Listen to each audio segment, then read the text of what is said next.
विष्णु भगवान की कृपा हो सब पर अपार। कार्तिक मास का महात्म पढ़े 15वां विस्तार। हेलो दोस्तों, हमारे चैनल रंग बिरंगी दुनिया में आज मैं कार्तिक मास महात्म्य की कथा का 15वां अध्याय लेकर आई हूँ। राजा पृथु ने नारद जी से पूछा, हे मुनिश्रेष्ठ, तब दैत्यराज ने क्या किया, वह सब मुझे विस्तार से बताइए। नारद जी बोले, मेरे चले जाने के बाद, यानी कि नारद जी के चले जाने के बाद जलंधर ने अपने राहु नामक दूत को बुलाकर आज्ञा दी कि कैलाश पर एक जटाधारी शंभु योगी रहता है, उससे उसकी सर्वांग सुंदरी भार्या को मेरे लिए मांग लाओ। तब दूत शिव के स्थान में पहुंचा, परंतु नंदी ने उसे भीतर सभा में जाने से रोक दिया, किंतु वह अपनी उग्रता से शिव की सभा में चला ही गया और शिव के आगे बैठकर दैत्यराज का संदेश कह सुनाया।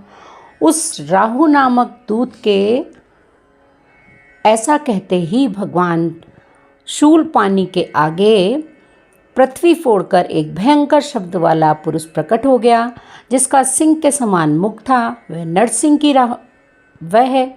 नरसिंह ही राहु को खाने चला। राहु बड़े जोर से भागा, परंतु उस पुरुष ने उसे पकड़ लिया।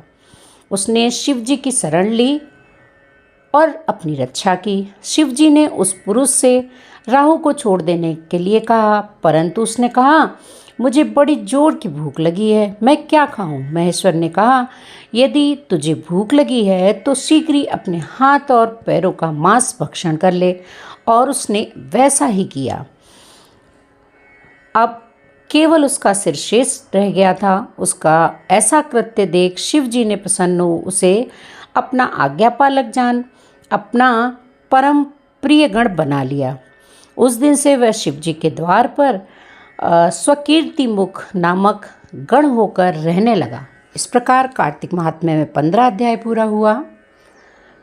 16वां अध्याय, सुनो लगाकर मन सभी, संकट सब मिट जाए। कार्तिक महात्म्य का 16वां अध्याय पढ़ूं मैं बारंबार। राजा पृथु ने कहा कि नारद जी, ये तो आपने शिव जी की बड़ी विचित्र कथा सुनाई है। अब कृपा करके आप यह बताइए कि उस समय राहु उस पुरुष को छूट कर कहाँ ले गया।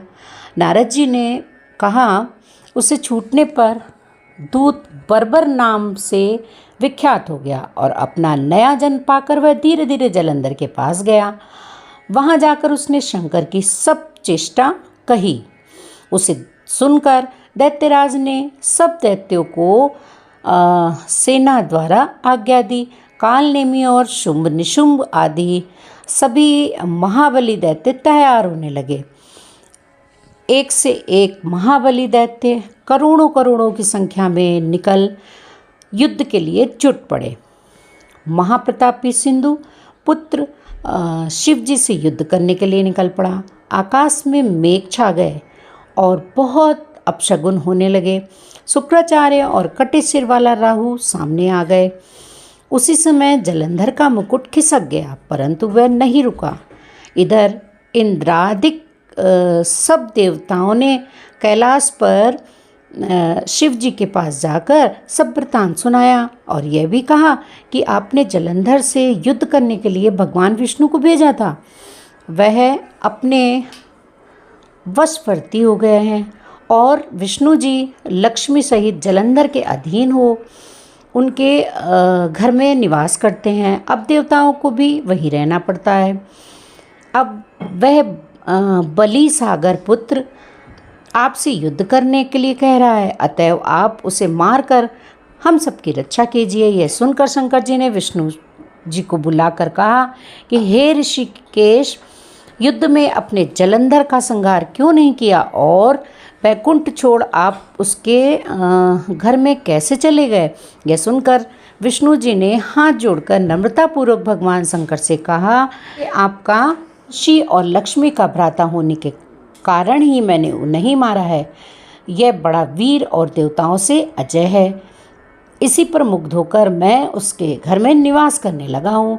विष्णु जी के इन वचनों को सुनकर शंकर जी हंस पड़े। उन्होंने कहा कि हे विष्णु, आप ये क्या कहते हैं?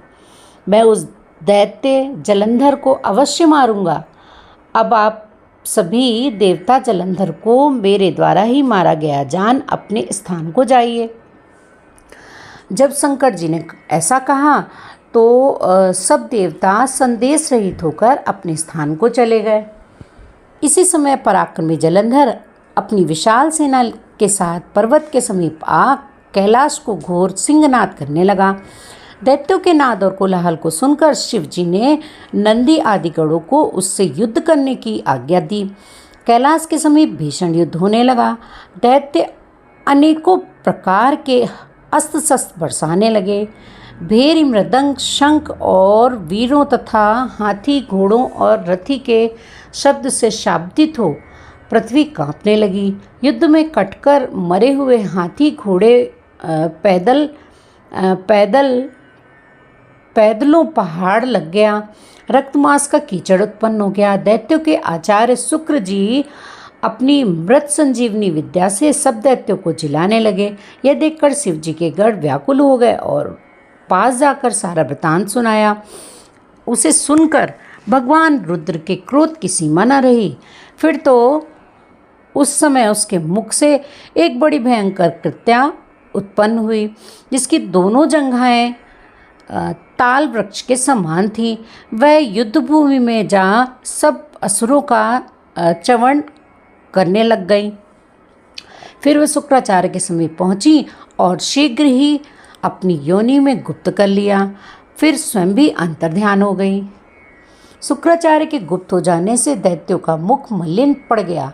वे युद्ध भूमि को छोड़ भागे। उस समय सिम्नशुम्न और कालनेमी आदि सेनापतियों ने अपने भागते हुए वीरों को रोका। शिव जी के नंदी आदि गणों ने भी, जिसमें गणेश और स्वामी कार्तिकेय जी भी थे, दैत्यों से भीषण युद्ध करना आरंभ कर दिया। इस प्रकार 16वां अध्याय पूरा हुआ।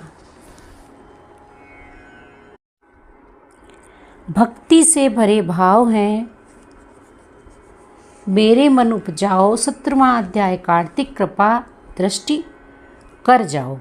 उस समय शिव जी के गण प्रबल थे और उन्होंने जलंधर के शुम्भ और महासुर कालनेमी आदि को पराजित कर दिया। यह देखकर सागर पुत्र जालंधर एक